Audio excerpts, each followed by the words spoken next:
flooding issue is a separate issue. Your own engineer said the building would have no impact on the flooding, positive or negative.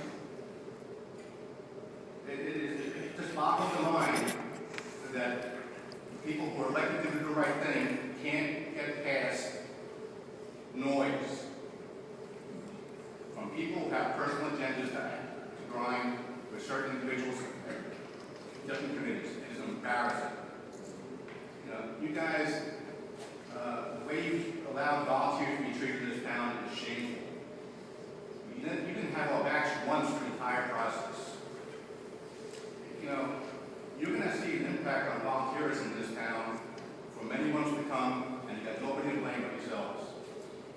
I'm done with you guys. Mayor and Council, I'd like to make a statement myself on behalf of the PAL.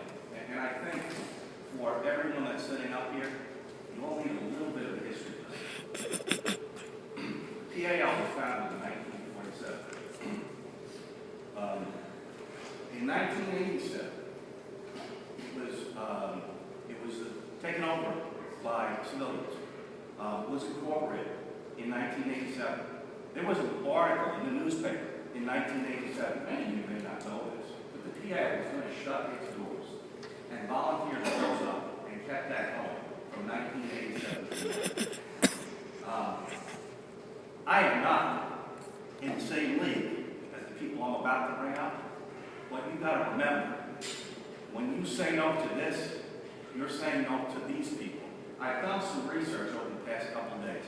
You want to know the biggest thing you get when you Google the PAL?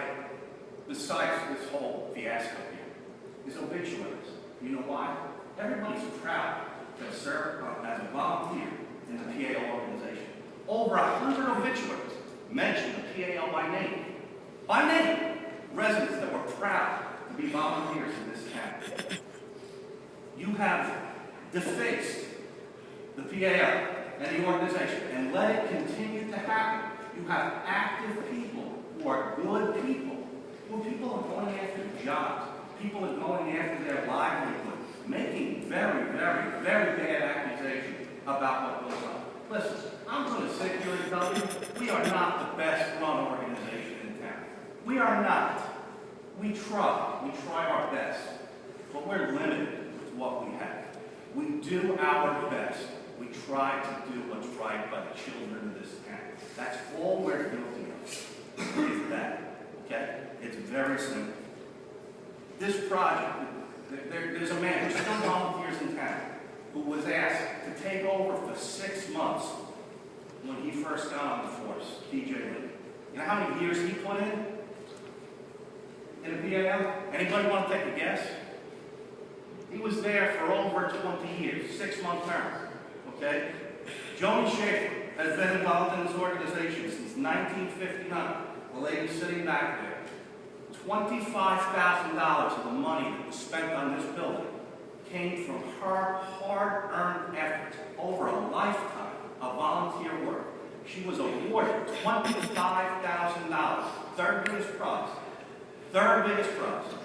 And you know what she did? She believed in this community. She believed in Bergenfield. She donated it to the building fund because she thought that was what was the right thing to do for the children of this county. Joni could have donated that money to anybody. She could use it any way she chose to. She chose to put it here and entrust it to us. You may be sitting there saying, you know what, Joni made a big mistake. And I'm going to have to agree with you. She did. She made a big mistake betting on her. She did. It's a shame to say that, but she made a big mistake. There's some other names that really need to be mentioned. Last VA, another woman. I know I've read articles about how women were treated poorly in this town from a sports standpoint. The PA, Joni Schaefer and Glass VA addressed that. They made it a non-issue in this town. You need to understand where it comes from. I'm not in there. I'm not even pretending to be in there. But I try to measure what I do by what they would do. And these are the things these people were doing and continue to do. At 96, going on 21, Joni continues to support the PAL and girls in this town, with every ounce of energy she has. She was sitting in the Recreation Committee meeting last night, which, by the way, we had to close because the volunteers on the Recreation Committee, we did not have enough people for a quorum. So all I'm telling you is, be very careful about how you treat volunteers in this town, because I got news for you. The PAL does a lot of work. We spend an awful lot of money. If you want it, I have the tax returns right here. They're yours to keep.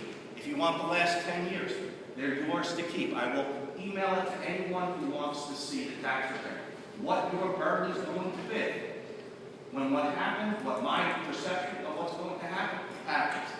The people in this town and the people who are up here tonight want that organization done. Mr. Ladada, here's what I'm going to offer you, because I know that you are very, very against this project. But I have an article that says you were a big supporter of this back in December, November, and as late as February. Okay? Here's what I'm going to do. Tomorrow, I'm going to ask Kevin Morrow to put a sledgehammer right at the corner of that building that's causing such a big controversy, and you go ahead and you take the first whack at that building. It's symbolic. Go ahead, knock it down. Knock it down. The garage, the PAL, the garage / field house, 2-story building that has, you know, bathrooms and all of the amenities in the world built into it. It's there to house the equipment. What position of mine are you referring to relative to that building? My position is that you said I believe it was in the last meeting, that the need for informality is over, and that you're going to get to the bottom of it. I don't know what you're getting to the bottom of, but I know that you insulted everybody on the community side and everybody on the PAL board by forming a board and not inviting any of those people to be on that committee. As far as I'm concerned, your committee is a witch hunt against the PAL and this building. You want to respond now? Yeah. First place, yes, back in December, I was in favor.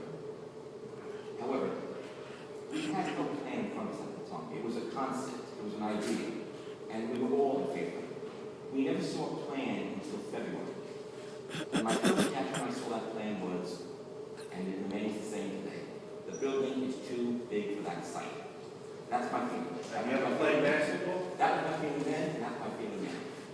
13,000 square feet is 13,000 square feet, whether it's December or it's in front of you in February. Very different when you see it on a site plan, and you realize how close The it is. footprint's big. Yes, it is. I agree with you. The footprint is big. And again, it's not, here's the thing. It's not a warehouse. It's not a salt shed. And here's one thing that I have to say as a member of the PAL. I've been involved in the PAL since 1999. Active participant since 1999. Being coaching, being on the board, cleaning bathrooms, getting fields ready, whatever it takes to do to make sure we're ready to go. I've been doing that since 1999. And I can tell you, there's not one thing that I've ever done at the PAL, except possibly almost cut my finger off, take Kevin Wallace's pants off. And I'm embarrassed to say I did at the PAL. Everything we've done there, we've done the right way. There's not been one picture of that garage in a newspaper article or any website that they're posting vicious things about us. You know why? Because the building's beautiful. It's a very nice, well-constructed, well-put-together building. And here's the thing. That's a violation of I know DEP. that Are you this serious? DEP violation is sitting here and they're saying, well, I believe Mr. Clancy said that we should be personally responsible for the DEP $4,000 permit, which I think is ludicrous, by the way. But here's the thing. If you poll any of the people that have fences